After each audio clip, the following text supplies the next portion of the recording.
Good morning mga kababayan. Good morning sa ating lahat.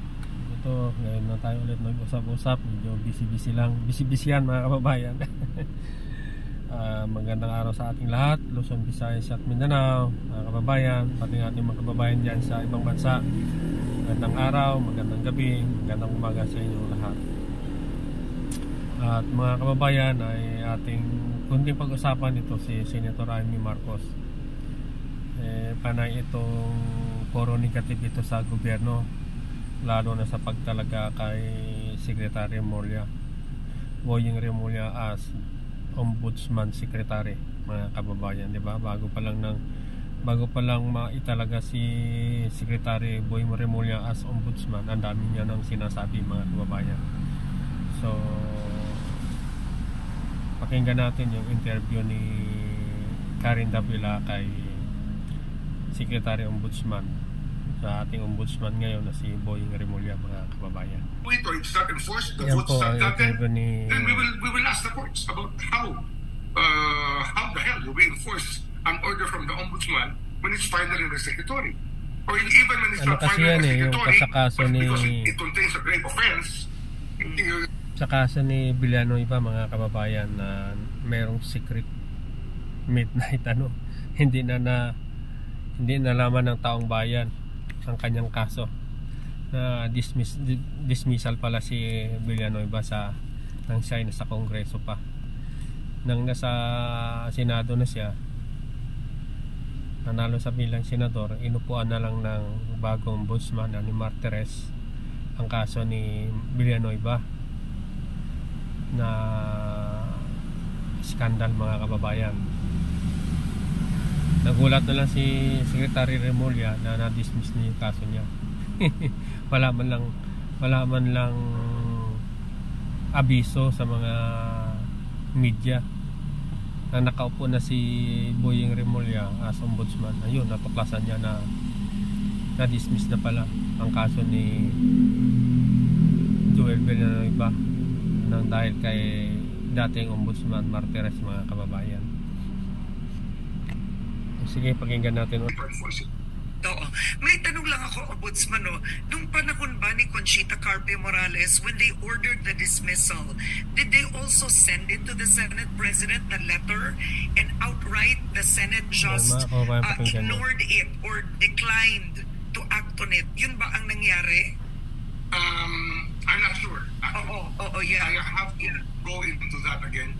It's, hindi ko lang po inanong video, baka Justice Morales. Tayo makapira tayo ni Karen Davila, mga kababayan. I will need that background. I will need that even before we file a case in court, in the Supreme Court for the enforcement of this, we will just need her advice also. But I find that quite interesting that you have the only way for the Supreme Court to act on it is to create the judicial controversy. Yes, and then call it a justiciable controversy. A justiciable controversy. Justiciable controversy. Yes. All right. Okay. Now, other than that, I want to ask you is si Amy. Senator Amy Marcos. I just want to ask you, because what do you believe motivates her opposition to your appointment as ombudsman? What is the reason? Her politics. She's playing to the crowd. She's playing to the DDS. She wants to... So narinig ng mga kababayan, si Amy Marcos is playing with the crowds, playing with the DDS, na ngayon ang pinapakita niya, mga kababayan, na playing with the crowds para siguro mahalin siya ng mga DDS. Pero sa katunayan naman ay nakikita naman natin na magkakapatid ay inaano siya. Hindi siya welcome kahit si Panelo at sa mga iba pang makasama nila si Amy Marcos, mga kababayan. Tingnan natin ulit. Her politics. She's playing to the crowd. She's playing to the DDS. She wants to be loved by the DDS, and they're weaponizing their position to vilify my reputation, and to even spread fake news. What fake news? That there was a kidnapping? If there's a kidnapping, the ICC will not accept. President Duterte in their fold. Nothing illegal has been declared by the Supreme Court. Paano na maging kidnapping yun, mga kababayan, di ba? Binibisita nila sa sa Netherlands. Halos buwan-buwan, linggo-linggo nandun sila sa Netherlands. Tapos sasabahin nyo, kidnapping sa ginawa kay dating Presidente Duterte. After all these months, 7 months, and I think that this thing has to stop. Let the courts decide. Let the justice system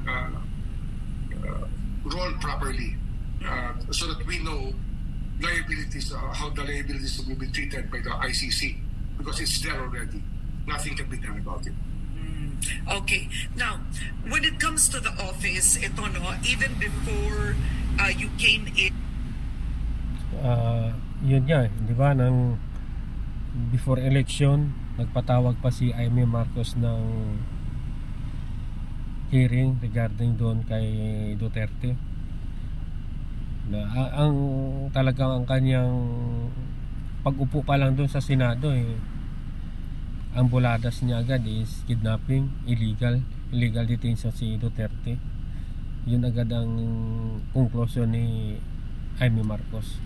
Kung ako nga tatanungin siguro, kung ma-interview ko si Amy Marcos o makausap ko si Amy Marcos, sasabihin ko, Mr. Senador, ano pa sa iyo ang mas mahalaga? Blood is thicker than water o water is thicker than blood? Diba? Kinakalaban niya ang kanyang kapatid. Kinakalaban niya yung kanyang kapatid as president ng ating Republika ng Pilipinas, no? Mas mahalaga pa ata sa kanya ang Duterte sa kanya. Hindi niya man lang ipagtanggol ang kanyang kapatid. Ang dami niyang patikos sa kanyang kapatid. Demonyo daw ang kanyang kapatid. Demonyo daw nakapaligid sa kanyang kapatid. Ganun siya, mga kababayan, si Amy Marcos. Sayang kasi nanalo pa ito. Nanalo pa, binoto pa kasi ng mga loyalista. Ganun talaga ang mga loyalista. Kahit ang dami ng ginawang kapalpakan nitong Amy Marcos na ito. Amy Marcos ba ito o Lacson? Kababayan. Kaya nakakapikon ito si Amy, nakakainis.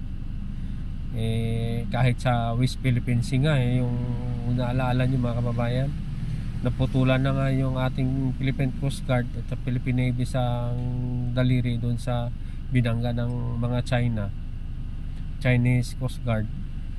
Nagpatawag din ng nagpatawag din si Amy Marcos ng Senate hearing. Tapos kinakampihan pang mga Chinese.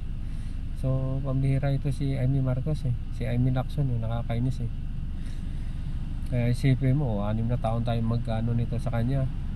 Magtitiis, mga kababayan. Kaya sana sa sunod na eleksyon wag na manalo ito, mga kababayan. Kaya sabi nga ni Boying Remulla, ni Ombudsman Boying Remulla, playing with the crowds para mahalin siya ng mga DDS, mga kababayan. Kasi may ambition itong maging Vice President ata ni Sara. Maging ambition naging Vice President. Kaya gano'n na lang siya, mga kababayan. Kung talagang mahal niya ang kanyang mga kamag-anak, kanyang relatives, lalo na kanyang kapatid na si PBBM, mas lalo siyang hangaan ng taong bayan. Pero sa ginagawa niya, maraming galit sa kanya, mga kababayan. Kaya walang kwenta ngayon ang ating mga politician ngayon. Walang kwenta, mangilan-ngilan lang talaga ang tunay nagmamahal sa bayan natin, mga kababayan. Kaya sige, yun lang ating napag-usapan kay Amy Marcos at kay Joel Villanueva na may mga kaso.